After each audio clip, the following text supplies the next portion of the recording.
Hey guys, so today I'm going to be showing you how to disassemble your old garage door opener. So if you just took your garage door opener down and you want to disassemble it, to throw it away or whatever, I'm going to show you how to do that. Now this was already disassembled, but I reassembled it to mess with it, and now I'm going to disassemble it again. So, first thing, make sure there's no mess, which obviously there's going to be in my garage. Anyway, so you have the motor head. You want to start by loosening the chain. Now from this angle, you can see we have a nut and a cable. Don't touch the cable, touch the nut. Well, don't touch it. Don't be a weirdo, but you know what I mean. Just loosen it. So get a wrench on there and turn up. Yes. Turn it upwards, and that will release it, or start to release it. Lots of these old units will be very greasy. That's why I'm gloved up for this. I was an idiot and put like 10 pounds of grease on it, but we don't talk about it. I know more now than I did back then, we'll say. Now the chain will start to slack. Now it'll start to fall. You'll see it come down in a minute here when I loosen it.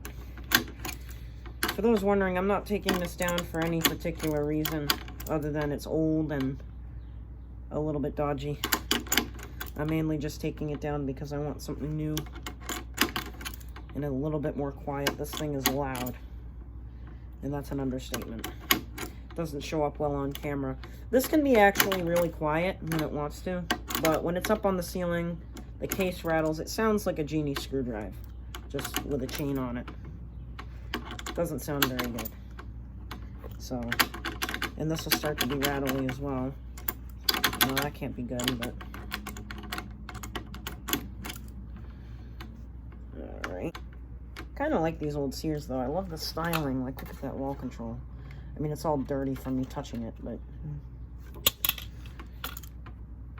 it's actually a reproduction. It shouldn't say Craftsman. It should say Sears Craftsman. So now I'm just going to spend a year doing it with my hand instead of a wrench. But if you have a strong foot, you can just do that. Now, the chain comes off the sprocket. And try not to tangle it, even if you are throwing it away, because it's annoying. So, now we have the trolley. We are going to take this off the motor, actually. That's going to be the best way to do it. Let me go get my socket wrench that I totally didn't throw somewhere. What did I do with it? Yeah, I don't feel like editing today. I'm sorry. What is it? There's a bit. I'll find it. Right under a towel. How convenient. Get a 13 millimeter. Alright, then you're just going to pull up and away, just set it aside. It's going to be heavy. Don't think I need to tell you that, but it's going to be heavy. The motor head is done. You can throw it away, do whatever you want with it. I'm keeping it for a friend. Chamberlain 1985. So we're gonna just move that and slide all this crap. Ignore my crusty legs as I pull this up on me so I can show you what to do. So slide the carriage off, and I forgot to take the cable off, but we'll deal with that in a minute. So we'll start by disassembling the rivets, or not rivets, the things. So for this you're gonna need, I believe it was a 11 millimeter for this. It's gonna be 2 little nuts. Get rid of them. There's section 1 that you can set aside. Move up to section 2 and continue to disassemble it. Again, very greasy. You greased up your opener the wrong way like I did and just slapped it all onto the T-rail, you're gonna have a fun day. If you did it right and didn't put any grease on the T-rail except for when it was new, then you did the right thing. Of course, you do want some lubrication over time, but definitely not this much. I was not tall enough to correctly grease this, and I didn't have a straw, so I just said, I'm gonna spray the rail with the tip, and I made a mess. And you can actually see how high that grease went. It's like way up here. But anyway, enough about me. Let's continue. So now, oh, that cable's jammed in there. That's fun. All right, just take the cable out. There's a little roller. Simple enough.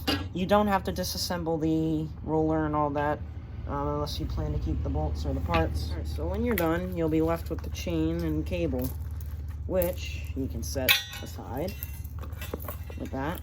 And just grab all your little nuts and bolts and doohickeys and get them into a pile so you don't lose them.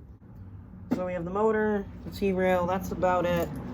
You can put these parts in a box or do whatever you want with them. Or if actually, shouldn't have disassembled the T-rail. If you want to put it somewhere vertically, it's probably better to have it in one piece, but I'm an idiot and didn't think of that. But, you know, I think of stuff after the fact. I'm not going to bolt it back together because I'm too lazy to do that.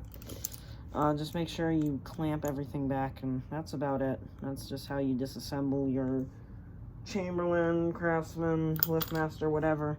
Although Liftmasters would have a one-piece T-rail, I'm pretty sure. They wouldn't be sectioned.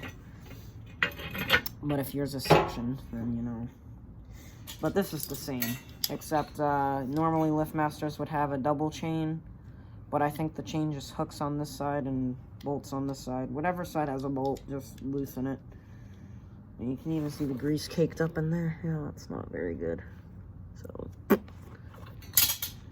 but that's about it. If you liked the video, give it a like. If you want to say something about, you know, go ahead and leave a comment.